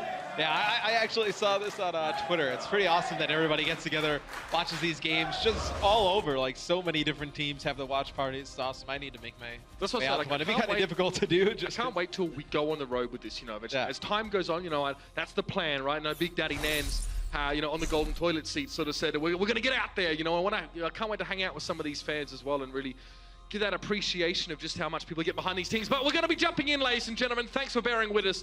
Gibraltar is going to be the next map in this series. And fun fact for you, this team, or like at least half of the Florida Mayhem team, were actually the first team to play a triple DPS with a Widowmaker in the mix. We were there. Yeah. And that's what we sort of started to see. That was actually Nevix was in that on that particular lineup here. So these guys kind of developed using Widowmaker far more on maps like this with lots of verticality and space. But now I'm pretty sure that the Widowmaker dominance is going to be in the hands of Carpe on this map if he chooses to go for it. He's been so good on that role as well as his Tracer. I've really liked when Florida, they've had Tvik play Genji. I think his Genji and 76 have both been quite well. I think you just need to figure out... Yeah, I think you need to figure out how you can really enable Logics to really kind of go off as Tracer. And obviously, you know, some new members coming into the fold for the Florida Mayhem. You know, once they start to incorporate some of their new players, so... No logistical issues, hopefully. Yeah, this team will probably look much different as we go into Stage 3 and Stage 4. I know, it would look vastly different as well, and I wonder how long they'll take to properly coalesce around that new structure. But for now, this is the team that Florida Mayhem have sent forward. And it's a team that we hope to see great things from as time goes on. It's kind of awesome to see how much the new additions to teams have really kind of bear to be very well, right? Like Rascals made a difference for the fuel, AKM as well. I thought having XQC in the lineup yesterday was massive for the Dallas Fuel. It was great to see. Great to see him play again. So I think a lot of these teams, once they add these new players, are going to be that much better. This is really interesting. So normally, Zupe will be playing the Ana in this defensive composition for the Mayhem. But because you're going to switch Ana when you get to the second point, and Zebo's the Lucio player, we have a role swap between them. So that means Zupe's going to stay on Zenyatta for likely the entire map. Normally, we'd see him on the Ana. See Carpe's stats throughout the match have just been absolutely insane. What, 6 deaths through our first 3 maps? Yeah, it's 45 kills and 6 deaths. Yeah, so easy. That's quite good. You don't really need to be a genius to figure that one out. As you see Carpe playing Widowmaker just sitting up top, has great. So it's going to be very difficult for Tvik, right? Playing the 76 here against the Widowmaker. Doesn't want to like kind of pop out, maybe get himself or the supports killed. You see a lot of progress being made on the payload. The Fusion got it all the way under the underpass. I mean, Logic's dying first in this fight again. We saw that happen a fair bit to the Mayhem, in that previous map. And oh dear, they've been moved out of position. The Philadelphia Fusion got past them somehow. Surely this was not the way this was supposed to go. And again, alone. Swoosh has to go in alone now. He's joined by Manager, but it's just the tanks. The rest of the Mayhem are still catching up. And now that's going to be the nano boost. Give it over to Swoosh here. Poco does get desuited in all fairness, and it's actually a good fight for the Mayhem. They allow the payload to get tantalizingly close to the checkpoint, but that's a good response. And they hold strong. And Zebosai probably saves them during that fight. A nice nano boost there, and then he also connects with a 4-person biotic grenade on the payload. That denies a ton of healing. Nasty. So Zebosai potentially, saving the Mayhem there from having, point A taken relatively fast. EQO already has this Dragon Blade. See if he can put it to good use. Okay. Frankie backs up a little bit there. Take a fair bit of damage. Just benefiting from the healing right now. Neptune, all Dragon Blade time. EQO wants to start the party. There's 2 already. Backing away. Quick reflect there. Is finally managed to turn his attention to the very angry Cyber Ninja. But I mean, he's already cut the legs out from under the Mayhem, and he's got to get more. Zupe just gets broken into little pieces. And EQO, multi-kill god as he has been in this series, will pave the way for the Fusion to get that first checkpoint. And we're into the shuttle phase. And Zupe uses the Transcendence there. The players above him on that banister. Here we go. Not able to get a ton of value. Pull up a chair. It's going to be Carpe taking out one. Will actually be Logix, who's still behind enemy lines. He's actually on the payload contesting. So this is quite good here for Florida. You're able to take out Boombox in Neptuno and stop the payload from moving. Primal Rage there being used. And this is what the Mayhem have to do, right? If they allow Carpe to do what he's been doing over the last few maps, then it will be done. It will just, there's no way that they're going to win this map. But if they control him like that and they get aggressive, and that's tough, it means, again, that Florida might have to leave their supports in compromising situations in order to bridge the gap between Carpe sitting way in the distance, or the Mercy, or Neptuno. So there's a risk in this defensive setup here for the Mayhem. Yeah, I mean, they want to control high ground with Tvik playing 76, but do you want to give those open sightlines to Carpe, who's probably getting a damage boost now from Neptuno, who's been playing this Mercy here in the first half. Okay, so Infrasight used. So now the Fusion realize how many people from the Mayhem are sat inside the shuttle, but Tvik managed to do it with Neptuno, so no Mercy on the side of the Fusion, but they don't really seem to care. Frankie chases Tvik down, and despite the best efforts of the Florida Mayhem to try and get set up there, Logix is punished for trying to go for Boombox. Even though he gets the kill, That Transcendence was very interesting from Zulpe, but it does force a disengage. Yeah, but I mean, he uses it there. It's pretty much like a 3-on-1. You know, Manitin and Zebo are alive there, and they're very close to full health at the time. I would like to see maybe what happened there, because there's maybe no reason to use that, and if they really want it in this next fight, they could have had double support options. Oh, that is so nasty. Oh, he is getting the damage boost, to be quite fair. It is a headshot, though, as they're going to get Manitin low as well. You're going to see the Valkyrie come out here for the Philadelphia Fusion, using that Mercy ult offensively.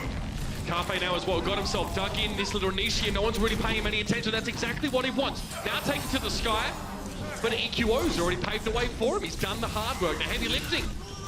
And I mean, how incredible must it be as one of the Philadelphia Fusion DPSs when you know you can rely on the other to do so much damage? Oh, absolutely. And Carpe getting very close to the door there. I don't know if you caught him, but Neptuno in the Valkyrie towards the end just flies right up, is able to take out Civic at the high ground as 76. So Neptuno, one of the better battle mercies we had. Stage 1, bringing it into stage 2. Here's EQO with the Dragon Blade. I wonder if they're going to use it when they see these players. Yep, that bottom left-hand corner. What do you do about this one? Again, I'm pretty sure Zulpe is awfully used to this exact kind of situation. Nothing to be done. Fraggy gets a brace of kills with the Primal Rage alone. And the Fusion with 3 minutes and 20 on the clock. Again, if you want to assess how fast this is from the Fusion, it's not bad. They were held up for about a little bit more than a minute on that shuttle phase. This is very good, though, to be fair. But now it's about squeaking the payload very close to the end of the map. You know, get around this very nasty corner. The right-hand turn is where a lot of teams get snarled up. Yeah, that's where we see most teams get stalled out. It'll be EQO taking out Tavik, who's been now switched over to Widowmaker, trying to combat Carpe. It's going to force the rest of the members for the Mayhem to go back into spawn. And this is dangerous. You can get caught in this spawn so bad, where you have a lot of damage being reflected in the tanks for the Fusion just getting in your face. Hello, is this selfless gaming? Hello? Right up in the spawn. It's a playstyle we sort of saw back in the early Tracer and 76 combo days. Something that your boy Sinatra was a part of. EQO is very low here, that self-destruct. It doesn't actually claim anyone. It does, again, force that big step back from the Fusion. But this final keep going. Neptuno, that's very cheeky. He gets a big res on EQO, and EQO has the Dragon Blade. A lot of value there if EQO can make this work. And they do have a Transcendence to combine with it. It was a nice Winston bubble from Fraggy to keep Neptuno up while he goes for the res. But they lose Boombox, though, who has that Transcendence. Most likely he'll have to back out. EQO is still able to stay alive up top. Puts Neptuno in a rough spot. He's going up there trying to heal him. It's so bizarre as well. They lose Boombox early in the fight, but EQO is still determined to try and get a 1-for-1 trade, and he gets it, which is huge, which means the Fusion don't have to disengage. Oh, Logix is very lucky to stay alive from that sound barrier. A sliver of health was all he had left, but that's Poco to claim Zulpe again. The Zenyatta missing. He had his Transcendence as well, man. He's going to have to rush back onto the point and use it, but he might not get high value for it if his team are staggered at that moment. Carpe trying to deal with Logix here. Make it very, very hard, and Woy doesn't quite land the grappling hook. Doesn't matter, though, because EQO was there to help out. And you see Tavik switch over to May, just trying to stall this out. The Dragon Blade comes through, but there's that big Transcendence. But you see they actually split switch off from the rest of the team. They did a nice job body blocking the spawn door. Now it's going to force the stagger out here from Florida. Now Tavik going to use that ice block, and Logix trying to give a bit of tickle on towards the point, but he knows he can't stay for too long. Self-destruct from Manitin. Dome dropped down there by Fraggy, and that was EQO hiding inside of it. He's not affected. Now by that self-destruct, that's going to be the Valkyrie here for Neptuno. He already got the big res on Fraggy. Again, a lot of value in that resurrect play. He's been very good at setting up the Fusion to keep fighting in these protracted engagements, and Carpe now can sit back and play a bit of whack-a-mole. Swoosh put down. Unsightly looking yellow wall thrown up by Tavik there as well, just to displace, but he's knocked away. Determination, evident in the Philadelphia Fusion's last couple of fights, and they complete the map with 50 seconds in their time bank. So you still do see some Widowmaker play, Widowmaker and Mercy play here in stage 2. Neptuno play and Mercy throughout that entire map, able to provide, you know, Carpe when he gets dived with a lot of healing, obviously, but then also the damage boost at range. Take a look here, just EQO, just trying to get some damage down. Ooh, just a nasty reflect there. I wonder what that was, because prior to that, he just jumped on top of Tavik and did it the old-fashioned way. So plays like that are huge and often hard to spot, so good to see that one there. Also, we noticed earlier on when we saw Carpe on the Widowmaker being harassed by Logix towards that last fight, and he sort of missed the grappling hook and we thought he was done. I'm pretty sure EQO killed Logix with a cross-map shuriken.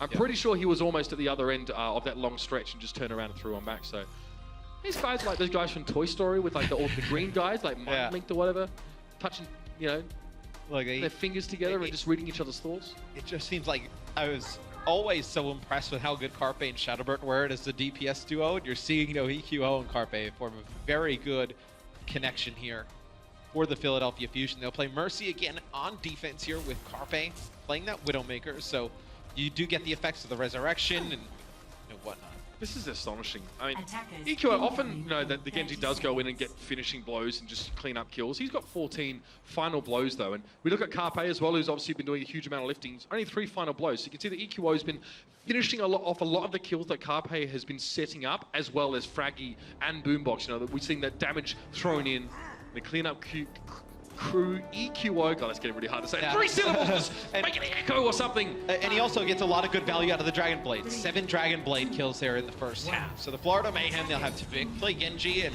Logix will play Widowmaker here. Okay. Trying to see if he can get the better of Carpe in that Widow versus Widow battle. And Logic's one of 3 designated Widowmaker players on the Mayhem. We've seen Zebasai play it, we've seen Tvik attempt to play it as well. Now he needs to connect the hit scan. Delegate on the Mayhem needs to find his mark early. Carpe is happy to challenge. We don't always see defensive Widowmakers here. It definitely means you're feeling confident, right? Normally you just like dive the enemy Widow with your tanks and have a trace against you or something like that. Carpe fancies a bit of a brawl. You know, here on the land client, you know, it's kind of dangerous, right? Because if you have that 76 on defense, the other team has the Widow, like you would much rather have that Widowmaker on defense to kind of go at that Widow too. So I think that's why we see a little bit more Widowmaker on the defensive end here than some of you guys probably see at home. Setting up in the server room here, there's no Junkrat or anything kind of weird on the defensive side of Philadelphia Fusion, so the Mayhem don't have to worry about getting blown to pieces, but that needs to be a concern. Logix is plucked from the mix. And obviously the Mayhem don't run Mercy on this map, so they're not going to res them up now. They're down to 5 players, but now they're also committed to this. They're going to be able to take 2, though. They get both supports here. Their own supports, though, are getting dived. And Carpe on the ground, putting down some damage here onto Manitin. It's going to force them all the way into the back there. They really want this kill onto Poco.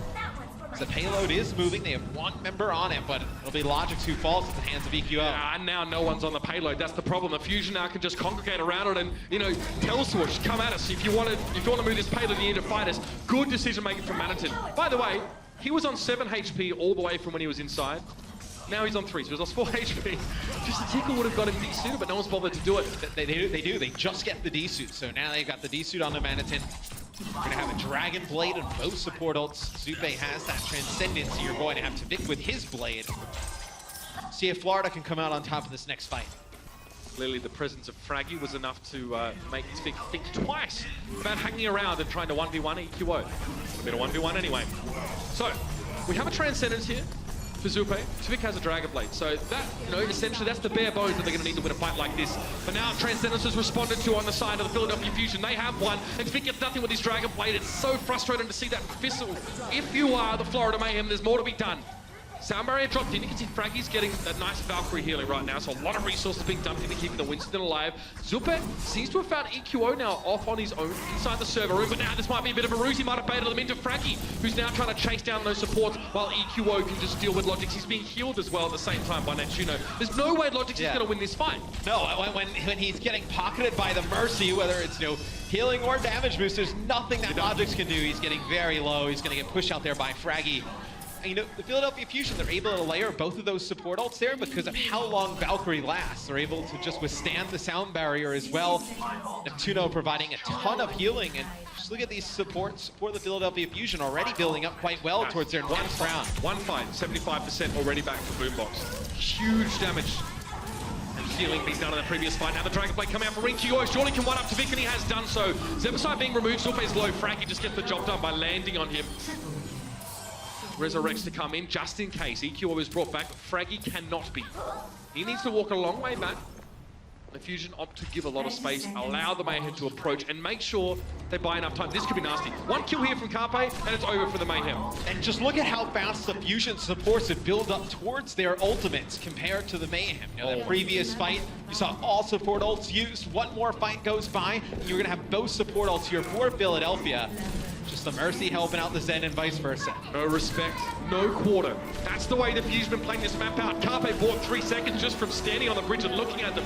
Now EQO is down. Neptuno might fancy trying to go for a bit of, yeah, he does get the Resurrector. He didn't have to use the Valkyrie to do that, which he does now.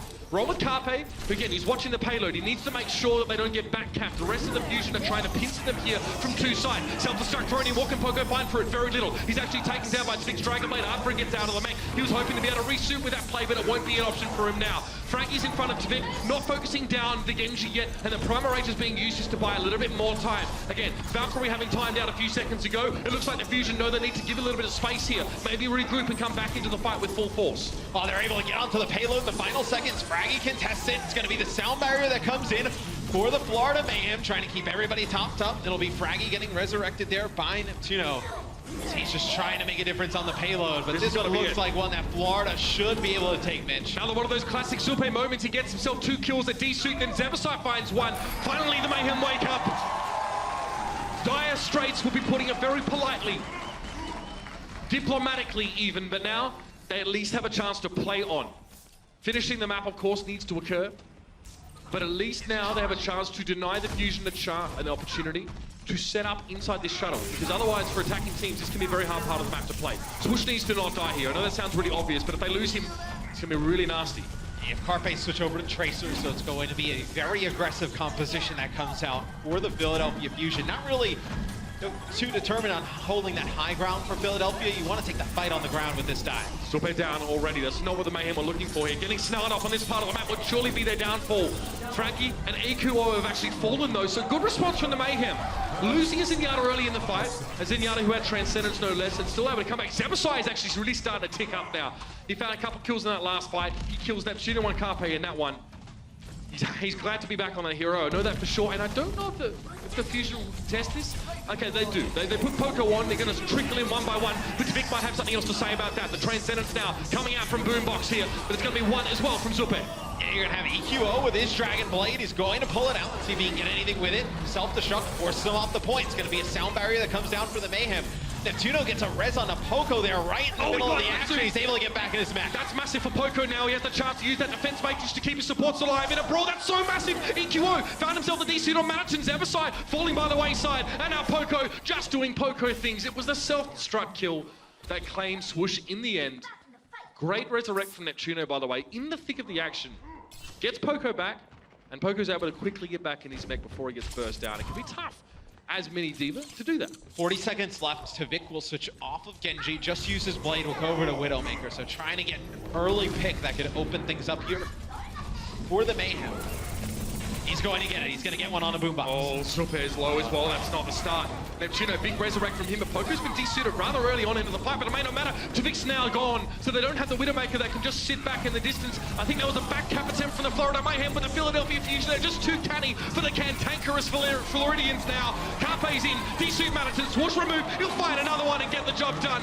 Clean as a whistle, Carpe. Judge, jury, and executioner he has been in this series. And with no time left, Logics can only attempt. It was a token effort to get back. And they will fall short. The Mayhem in general. 4-0 for the Philly Fusion. And EQO in his second match here puts on a show in our final map. 42 limbs, 22 final blows playing Genji, 10 Dragon Blade kills. Just an insane game here. You expect maybe a little nerves like your second game, but none of that as Philadelphia rolls through Florida. You think that, right, about something like EQO, but I spoke to him at the Fusion House not too long ago, and he just said, I've been waiting for so long to play, like, I just know I'm going to get up there, I'm going to do my best. He reckons he's just been sat in the, waiting to get here first and then to jump into his team and start screaming. He's looking so good. What a clever, clever pickup for the Philadelphia Fusion. Their whole team firing on all cylinders right now, and the Florida Mayhem do come up well and truly short. Philly go from strength to strength. What a match. We're going to head over the desk. We're going to have that one broken down by our experts.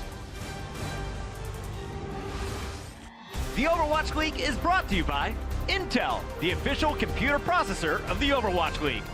T-Mobile, America's best unlimited network. And by Omen by HP, the official PC and display of the Overwatch League.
Welcome back, everyone. This is Zoe, and I'm joined by no other than EQO. Please give it up for this young man right next to me, and of course his team, who just took that game convincingly over the Florida Mayhem.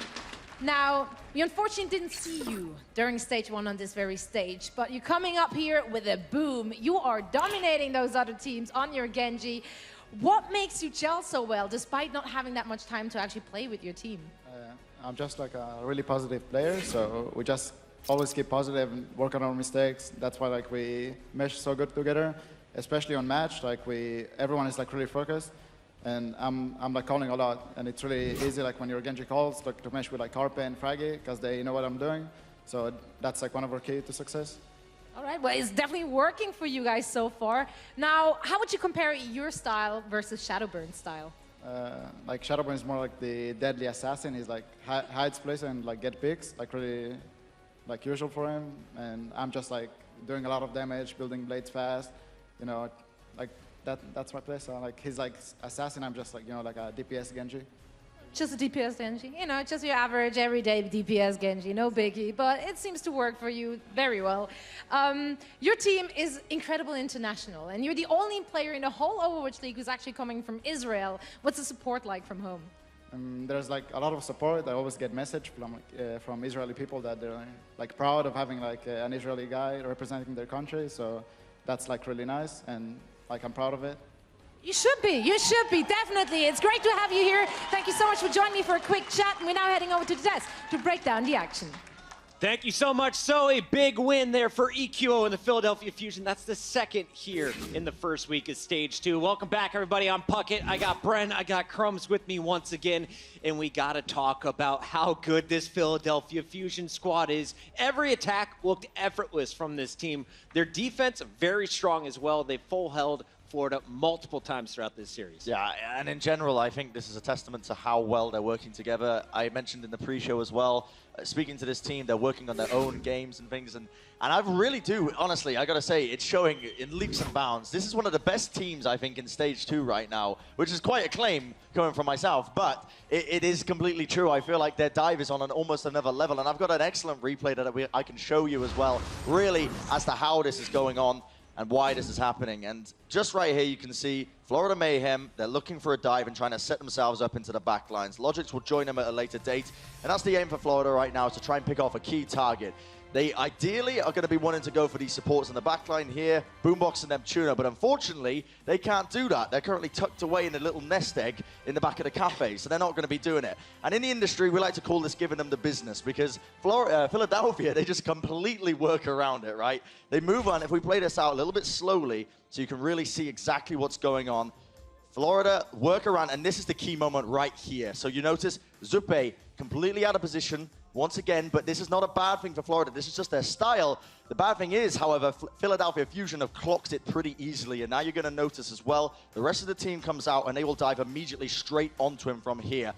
And because as well, the supports, they can't actually get onto them into the back lines, it means the only target that Florida can focus is EQO on the Roadhog. And I mean, if you've been playing Overwatch at all, you will know you can't really focus down the Roadhog. So EQO takes so long to die, and they just dive onto Zupe into the back lines, bringing him down, immediately bringing down one of the supports, a key pick for Philadelphia Fusion, and the reason why they took this fight so convincingly. And this is a reoccurring theme throughout almost the entirety of this match, which is the Philadelphia dive, which is so, honestly, so on point in terms of it. They knew exactly what kind of targets they were pointing at. They know exactly where to be at the right times. And because they're missing that one healer, the only healer they have is Zebasai on the Lucio. Doesn't provide enough heals for them to get back up and get back into the team fight. I hope you guys enjoy watching those map top downs as much as I do, because it was amazing to watch, of course, the tanks working with the DPS, but also the Lucio, Neptuno, the guy we barely talk about whenever Philly plays. He had so many crucial boops, keeping his teammates alive, and nice job by Boombox as well. The Moira play has been stellar. I like how you mentioned that it's not a mistake, it's just a play style that Zupe is out of position. Well, okay, listen. It's the way you play Zenyatta, right? You want to make this argument with me, but here's the reason behind it. I'm just poking fun. So yeah, it's because Florida, they don't, when you play against teams normally, you will not be exploited that hard in terms of the positioning. Normally, when teams get dove upon, they focus on the front lines that are being dove, so they don't have to worry about their back lines as much. But Philadelphia here, this was a reoccurring theme, and like, you know, Florida, they just didn't adapt to it as the game was going on. Yeah, got to protect that Zen a little bit better in the future. That's some notes for you on the ranked games, Puck. No, I'm never going to help you. All right, let's talk about the final map here. We knew the series was already going in favor of the Fusion, but map count matters so much, as you saw at the end of the Stage 1 playoffs. So let's take a look at some of the early moments, because you said right away, grab this clip. What did Zebasai do that caught you? It was just a tasty play, and I feel like, again, because we're hammering on about how Florida are actually playing pretty badly, but I don't think that's the case at all. I just feel like it's Philadelphia Fusion playing really, really well. This was just a little clip of Zebasai on the Ana on a role that he's not really known too well. We haven't seen a lot of Ana because Mercy was the meta in Stage 1 so much, but it was just fantastic. The bio grenade connected it onto 3 members, got it onto Swoosh as well, so he could keep Swoosh up as well alive during the fight while it was going on. Just in general, Florida are actually not a bad team. It's just Philadelphia overpowering. Well, I think we have to remember, too, that Ana's bio nade right now is a crazy ability. When you've got Trans AoE's healing and Lucio's AoE healing, these grenades make a huge swing in every team fight. So you have to keep your eyes out on Ana's when they make these plays. And they don't look very flashy, but they are very impactful. Now, Crumbs, we, of course, were watching Florida on their attack, and we saw Zebasai using his ults well. Philadelphia seemed to have an answer, though, every single time that it looked like Florida was going to make some moves. What was your highlight? Well, so when you have the Genji, the Dragon Blade, it's basically a rock, paper, scissors with the Transcendence. And typically you see the Trans being popped as an answer to it. But this time around, he gets a Trans at the... He gets a Blade. He gets a... I think this ends up being like a 4K with Trans happening at the same time. So it's a great heads-up play from the Philadelphia Fusion because the Zenyatta was at the bottom. And this is just a recurring theme for the Mayhem. They are struggling to utilize their Zenyatta, and I think it's, as you say, it's not so much them, but the pressure that Philly is putting on them is crazy. I mean, you're holding a blade for a minute. We got Winston's jumping at you. Yeah. When do you bust out the trans? And the answer seems to be Normally. whenever Philly feels like it, because they're just going to take it out of you when they feel like killing you. Yeah, it's the point I was trying to make was that Florida, they play against any other team, and they're not going to be having these troubles, really. It's just the fact that Philadelphia have been so concise with their dives, always onto the right targets, exploiting the fact that they're just a few, literally seconds of being in the wrong position at the wrong time, and they immediately just win the team fight off the back of it. Just really, honestly, sublime play coming out from Philadelphia Fusion. If you're a Florida fan, don't worry. Your team still has some time, but they are continuing to improve. Today, Philadelphia was just a beast to go up against, and it's part because we couldn't name just one player of the match. These are our players of the match, sponsored by Omen by HP. We had to go with the duo. Carpe and EQO took over this series, and it all started back on game 1. 0 deaths for the boys. I mean, it's insane, right? You knew that Carpe and Shadowburn were already a duo that could win you games against any team in the league, but now you have EQO as well that seems to be just as good, if not better, and you're wondering, how can this team even go? Do they have higher highs than these with the DPS? Probably, which is insane. Let's not sugarcoat it, Brendan. Is this duo better than what we saw with Carpe and Shadowburn? I feel like it's different strokes for different folks. All right, that's the way I'm gonna go with this. That's a PC answer, right? No, it's not. And here's the reasoning behind it, right? Because Shadowburn, like EQO was saying in the interview, EQO was saying Shadowburn is like this assassin guy, right? He gets the picks for his team, and we're now in a meta game where Genji's, it's much harder to get these picks like he might have been used to because Lucio is in the game. Lucio can boop you away when you're trying to go for those dashes. So EQO's playstyle definitely fits this current meta game a lot better, and Philadelphia have just completely worked around it. And if you look at some of these numbers, keep your eyes on the final blows. 112 final blows from this duo. You compare that to Miami, or Florida Mayhem rather, just 47. Yes, I mean, the game was an absolute stomp, but what really I think stands out for me is the fact that the kill participation was nearing 50% and above for these teams, where their league average is like 30% or even lower. The fact that these guys are so involved with what the rest of the team is doing is a great sign, because it's coordinated DPS, making it work with the team. That's how you want to be playing DPS anyways. I love it. That is going to do it for our halftime and our post-game coverage of the first match. But coming up next, we got a big one. Are you guys excited? You still enjoying your Saturday here in the Blizzard Arena? When we come back, we got a good one. It's Boston versus Houston. Don't go anywhere.